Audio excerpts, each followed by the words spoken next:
Hey guys, welcome back to the channel where we review anything and everything. And today I'm just getting into a little bit of a Hasbro rant, even though none of the things that we have up here right now are Hasbro, but I'll get into that in a moment. This is just to give some scale to what I'm going to be ranting about. So one thing I've been thinking about for a long time when it comes to the Marvel Legends figures in the line, which I'm actually kind of just new to getting into it, but in general, as I posted on a previous video just before this one, that I had purchased some of the Marvel Universe figures line, and obviously back into the '90s, I had purchased various superhero characters back then before you had Marvel Legends, so predating all that. But one thing I could have, why that I kind of felt a certain way about, especially when they released this figure, and I thought it was great for the 3 3/4 inch line and 19-inch Galactus figure, I thought was, one of the most awesome things. And in addition to that, the scale and the sizing. Now, this was a figure that was larger than any kind of toy that we got in general. For many years at a time, probably was one of the biggest toys that you could get for like, a collector of a certain type of toy. I'm not just saying all toys, but just, anyone who was in a collecting field, whether it's something like dinosaurs, superheroes, or any kind of other, super type of character, maybe from some other kind of cartoon or something like that. But my point was, there really wasn't anything that was really anything bigger than that like set the standard. And even when it came to dinosaur toys back then, you never had anything bigger than say like the Jurassic Park T-Rex from Kenner, which obviously way predated the Galactus. But my point is that I'm getting at is that we're at a new era of scale where things have gotten even larger. And so, fast forward to us getting the Haslabs Galactus, which before that you had the Transformers Unicron, which set the bar, and you also had the Sentinel, Haslab Sentinel, which, if I'm not mistaken, is something about 2.5 feet tall or something of that sort. Where the Galactus Haslab's Galactus is like 3 feet tall, 36 inches, I think, or something around that range. Um, it is very disappointing. What I mean by that is not the figures themselves, but for the fact that Marvel and HasLabs decided to go the direction of things being too pricey for anyone to afford and not even making them mass market. And I know many people have done this kind of rant before, but I kind of wanted to come at it from an angle of blending in another collector item that a lot of people within the Marvel Legends community maybe didn't think to look at it from, which is I look at Mattel in the background here with your new giant theropods, sauropods. I'm sorry, they're sauropods and long necks. And so Galactus back then cost $50. Fine, inflation for today's cost, who knows what it would be? But you take the Mattel line of long necks, and they run for sometime when they first drop, they're like an $80 range. Fine. That's still not even a bad price for the size. They don't have a whole lot of articulation like a Marvel figure would have, but nonetheless, they do have a lot of size to them and whatnot. Even though even if for dinosaurs, it's perfect. For Marvel Legends characters, it might seem a little simplistic, but still, nonetheless, there is a lot of articulation that can go in it, especially though I decided to put this one on display here in my rant. I have reviewed the Brachiosaurus, which is just as big, but has a lot of articulation because he's part of the Hammond collection. And that one has Marvel Legends level of articulation, or at least articulation equivalent to this Galactus, where it'll have ankles, elbows, obviously for a dinosaur, but you get what I'm saying. Shoulder joints, elbows, wrist, ankles, all that kind of good stuff, neck movement, all that kind of good stuff. So my point to it is to say that you have figures that will approach the length range and the general size range of the HasLabs Galactus at 30 something inches. Now, granted, a lot of this is length regarding to neck size and tail size, but the point is, even getting away from this, for example, I did not throw this on the channel, but even if I bring in Mattel's huge giant line, which I haven't reviewed on the channel. I bought this for my kids before. You probably can't really see it that well. Anyone else can look up the figure. I'm not going to display it because I have all these other things already on display. but anyone can kind of look up this figure who doesn't know about it. This is the Giganotosaurus, the really big version, and they do have a T-Rex of that same type. And I bring that one in to say that at that one, that figure roughly running about the price of $100 when it came out, somewhere about when you catch it on sale. I found it as low as, I think it was like 30 something dollars when it was on sale.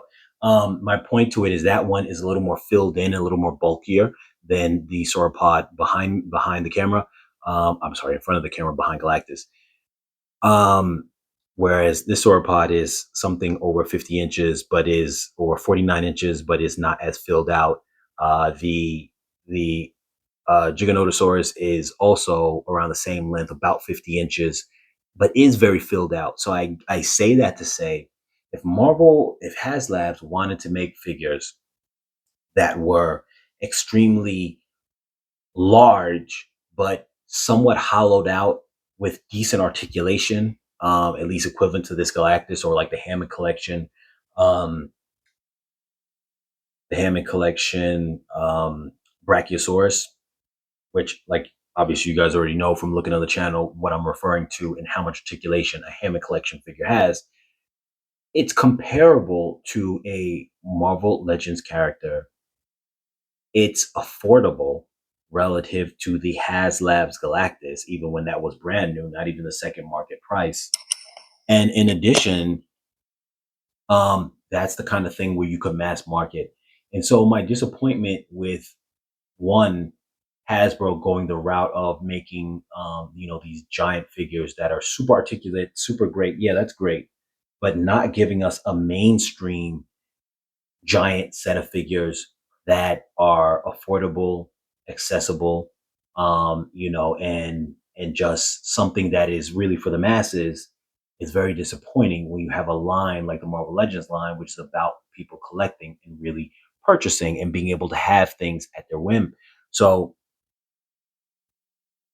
they could have easily, just based on what I've showed you with the Mattel dinosaurs, gone the route of making 3 foot tall, semi-articulated or basic articulated, um at least Hammond level collection articulation in the figures, which is at least the equal articulation of this Galactus here, same size as the Haslab ones, just a little bit more hollowed out, not as bulky, but you could have had a full line that you're pumping out, a full line of figures, like not just Galactus, um but Eternity. You could have had the Living Tribunal. You could have started making the Watcher. You could have, just made a whole list of just huge figures filling up the entire Marvel cosmos at somewhere around maybe $80. And obviously, when they go on sale, maybe $50, $40, like how the Mattel, figures go on. I've gotten, this is Momentosaurus and the Brachiosaurus Hammond collection version, which both of them went for about $80 to start. This one was maybe about 75, and Brachiosaurus was $80 to start.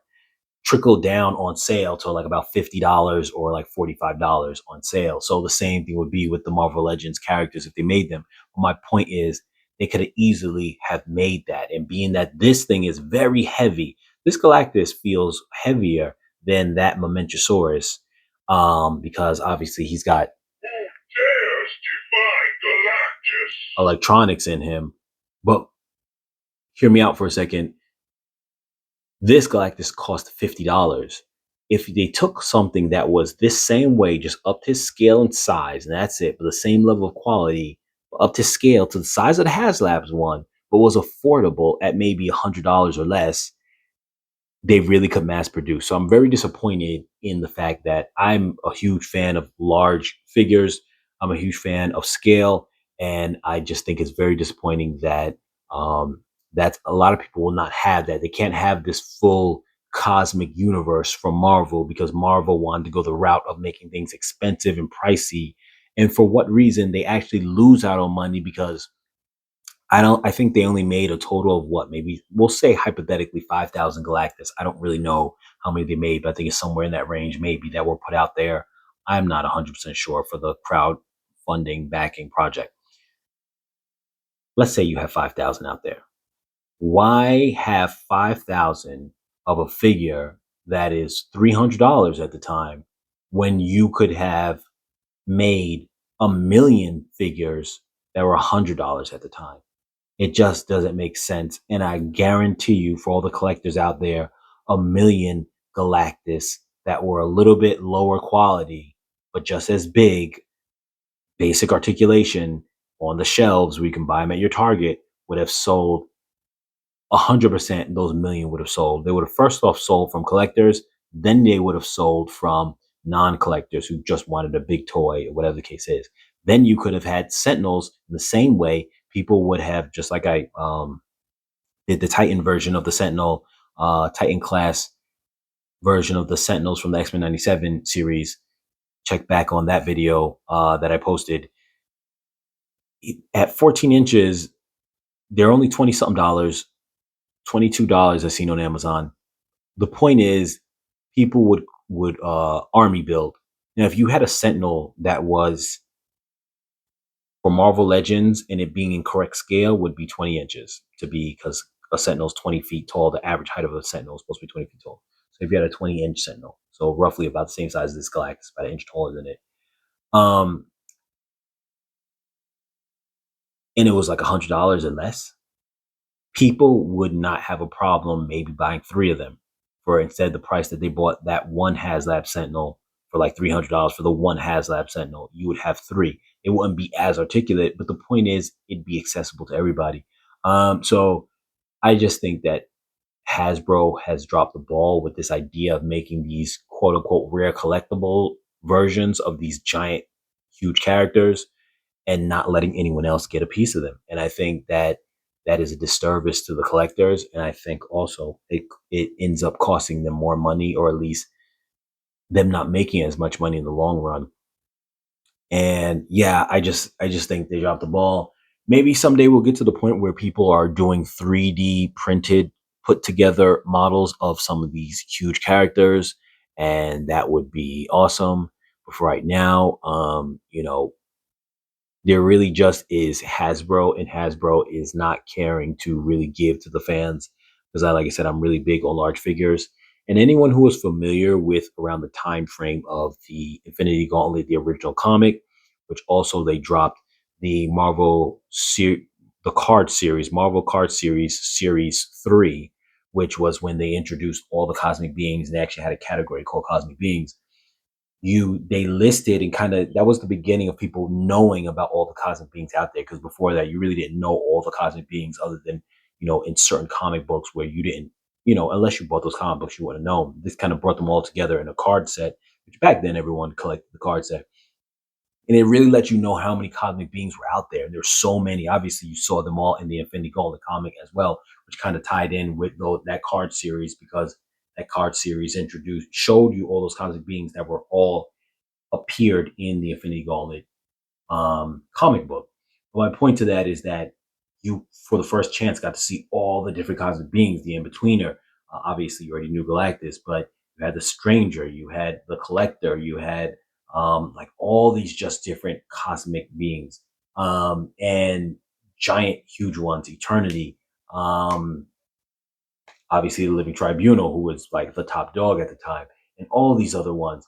And so my point to it is that it just would have been nice if they could have pumped out these type of characters at scale and made people feel like, okay, like I could be a part of that. Unfortunately, they didn't. That's not the route that Hasbro is going. Maybe they will change that at some point in time, but for right now, all we really have is scraps.